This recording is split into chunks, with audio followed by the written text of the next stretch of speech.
Bonjour.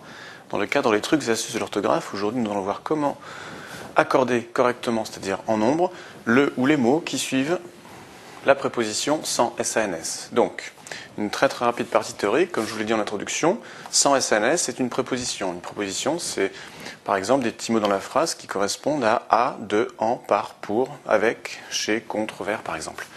Donc maintenant, trucs et astuces pour accorder en nombre, donc correctement, le ou les mots qui suivent la préposition sans. Eh bien, je vous propose de compléter la phrase par « mais s'il y en avait », à ce moment-là, il y en aurait soit un ou une, auquel cas on est au singulier, soit plusieurs, et auquel cas on accorde le ou les mots qui suivent sans au pluriel.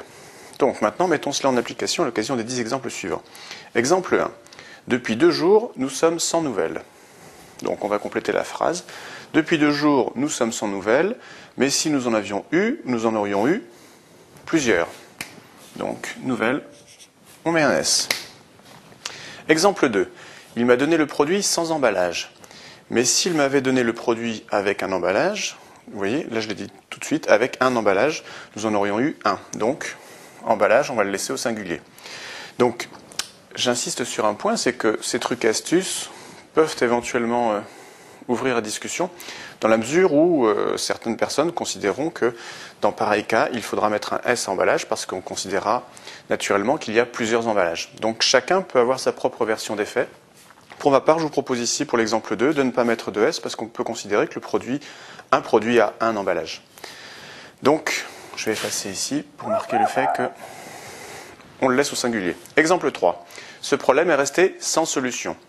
Mais s'il y en avait eu, il y en aurait plusieurs ou une. Moi, je propose une solution. Donc, ce problème est resté sans solution, singulier. Exemple 4. Ce prêt à 2% s'entend sans intérêt.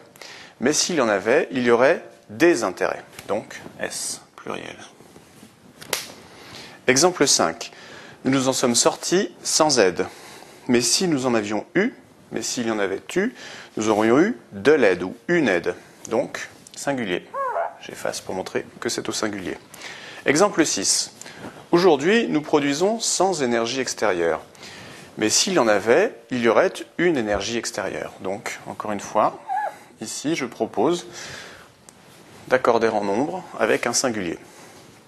Exemple 7. Malheureusement, il n'écrit jamais sans faute. Mais s'il y en avait, c'est-à-dire mais s'il écrivait, à ce moment-là, il ferait des fautes. Donc, S, pluriel. Exemple 8. Pour tes enfants, voici un livre sans illustration.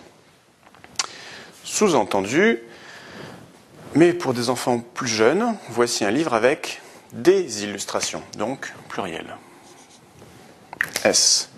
Exemple 9. La direction a tranché sans discussion. Donc là, c'est pareil, pour cette phrase, chacun peut avoir sa propre version. Mais s'il y en avait, il y aurait eu, on peut supposer, une discussion. Donc, moi, je propose ici de laisser le mot discussion au singulier. Exemple 10. Ton exposé ne les a pas laissés sans réaction. Mais s'il en avait, il y aurait eu des réactions, puisqu'on peut considérer que les réactions auraient consisté en différentes questions, différentes discussions. Donc, moi, je propose de mettre ici réaction au pluriel.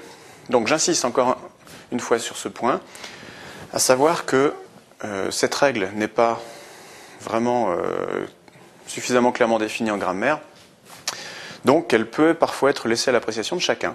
Donc pour certaines phrases, comme par exemple l'exemple 10 ou l'exemple 9, on peut considérer que dans l'exemple 10, certains le mettront au singulier, dans l'exemple 9, certains le mettront au pluriel. Pour ma part, je pense que la façon la plus commune d'aborder ces différents exemples consiste à répondre aux questions de cette façon-là. Donc, on en a terminé pour ces trucs et astuces de l'orthographe qui consistaient à accorder en nombre le ou les mots qui suivent la préposition sans. Donc je vous dis à bientôt pour d'autres trucs et astuces de l'orthographe ou d'autres cours sur NetProf. Au revoir.